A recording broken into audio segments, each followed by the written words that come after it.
মানুষ প্রয়োজন মেটাতে যতটা প্রশংসা করে, প্রয়োজন শেষ হলে তার থেকে বেশি বদনাম করে। দুটি অনুভূতি কখনো লিখে প্রকাশ করা যায় না, পাওয়ার অনুভূতি ও হারানোর বেদনা। যারা সবার সাথে তাল মিলিয়ে সম্পর্ক রাখে তারা বিষের থেকেও বিষাক্ত। মানুষকে ঠকিয়ে কেউ কোনোদিন ভালো থাকতে পারেনি। যেটা দেখেছ সেটা ভালো থাকার অভিনয় মাত্র। কেউ দোষ খোঁজে সংশোধন করার জন্য, আর কেউ দোষ খোঁজে অপমান করার জন্য। পূর্ণতায় তাকে পাশে রেখো যে শূন্যতায় তোমার পাশে ছিল, যে তোমাকে ভালোবাসবে শতাব্দী ফুরিয়ে গেলেও সে তোমার মুগ্ধতা হারাবে না। সম্মান যেখানে আছে সেখানে ভালোবাসা নাও থাকতে পারে, সেখানে লুকিয়ে থাকে গভীর স্বার্থ। নেশাখোররা যখন নেশা করে তখন একজন অন্যজনকে অপরাধী মনে করে না। মনের দূরত্ব যদি বেড়ে যায়, পাশাপাশি থাকলেও আগের মতো আর ভালোবাসা যায় না। জীবন তখনই সুন্দর যখন আপনি মানসিক শান্তিতে থাকতে পারবেন। একটু অভিমানের জন্য যদি কারো চোখে জল আসে, তাহলে মনে রেখো তার চেয়ে বেশি আর কেউ তোমাকে ভালোবাসে না। সম্পদ না থাকলে শান্তি থাকে না, আবার সম্পদ থাকলেও শান্তি নেই। আসলে শান্তি কোথাও নেই।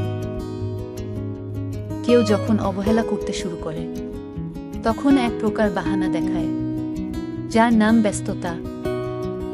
নিজের কষ্টটা নিজের কাছে পাহাড় সমান, অন্যের কাছে দুই এক লাইনের গল্প মাত্র।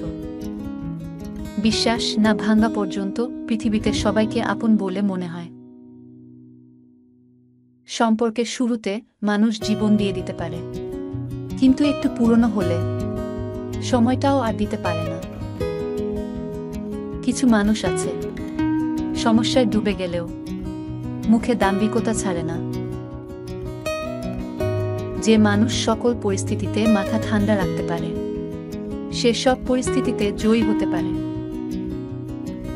যে আপনাকে পাত্তা দেবে না, আপনিও তাকে পাত্তা দেবেন না, সে যত বড় এবং বিখ্যাত মানুষ হোক না কেন।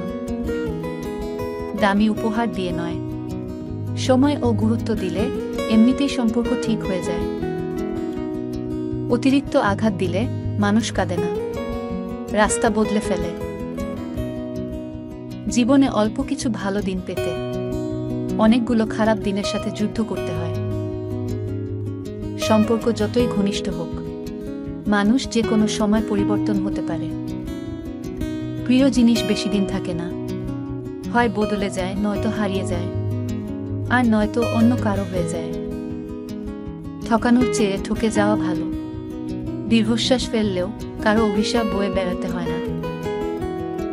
মানুষের আচরণে বোঝা যায় সে আপনাকে কতটুকু গুরুত্ব দিচ্ছে আর কতটুকু স্বার্থ নিয়ে চলছে।